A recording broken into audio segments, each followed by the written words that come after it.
तकरीबन 32 साल के अविवाहित डॉक्टर सुदीप ने देर रात घर में घुसते ही कहा, माँ, मुझे कुछ महीने के लिए विदेश जाना पड़ रहा है। तेरे रहने का इंतजाम मैंने कर दिया है।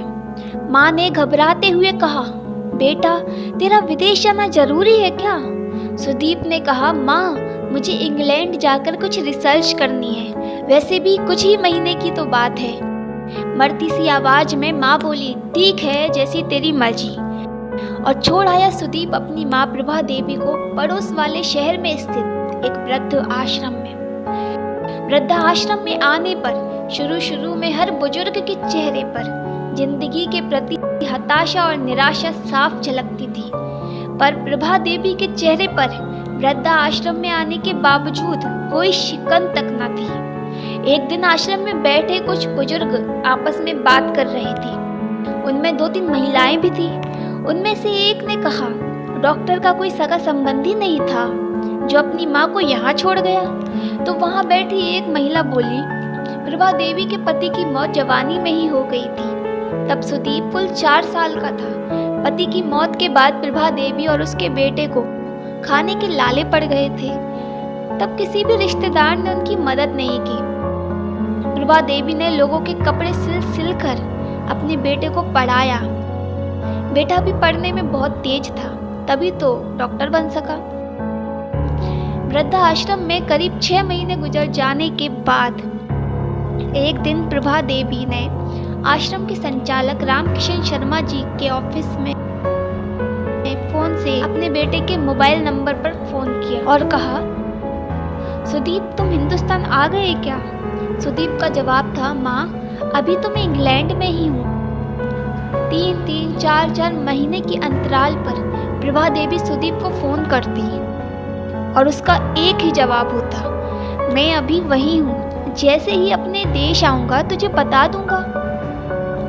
इस तरह तकरीबन 2 साल गुजर गए। अब तो वृद्ध आश्रम के लोग भी कहने लगे कि देखो कैसा चालाक बेटा निकला, कितने धोखे से अपनी माँ को यहाँ छोड़ गया। आश्रम के ही एक बुजुर्ग ने कहा, मुझे तो लगता नहीं कि डॉक्टर विदेश गया होगा।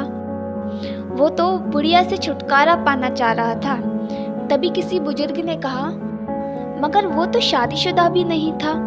अरे, होगी उसकी कोई गर्लफ्रेंड जिसने कहा होगा, पहले माँ के रहने का अलग इंतजाम करो, तभी मैं तुमसे शादी करूंगी। 2 साल आश्रम में रहने के बाद अब प्रभा देवी को भी अपनी नियति का पता चल गया। बेटे का गम उसे अंदर ही अंदर खाने लगा। वो बुरी तरह टूट गई। 2 साल आश्रम में रहने के बाद एक दिन प्रभा देवी की मौत हो गई। उसकी मौत पर आश्रम के लोगों ने आश्रम के संचालक शर्मा जी से कहा, इसकी मौत की खबर इसके बेटे को तो दे दो।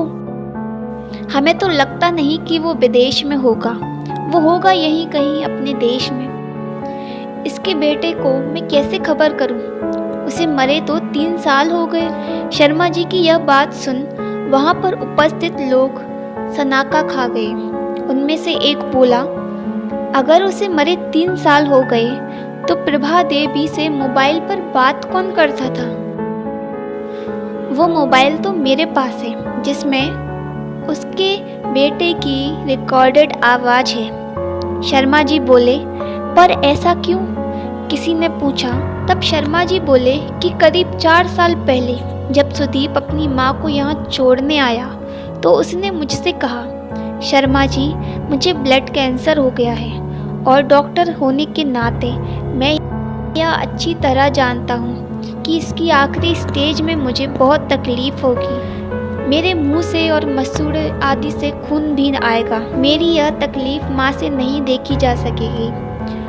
वो तो जीते जी ही मर जाएगी। मुझे तो मरना ही है, पर मैं नहीं चाहता कि मेरे कारण मेरे से पहले मेरी माँ मरे। मेरे मरने के बाद 2 कमरे का हमारा छोटा सा फ्लैट, जो भी घर का सामान आदि है, वो मैं आश्रम को दान कर दूंगा।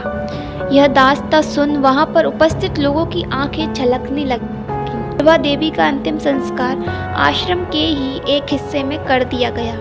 उनके अंतिम संस्कार में शर्मा जी ने आश्रम में रहने वाले बुजुर्गों के परिवार वालों को भी बुलाया।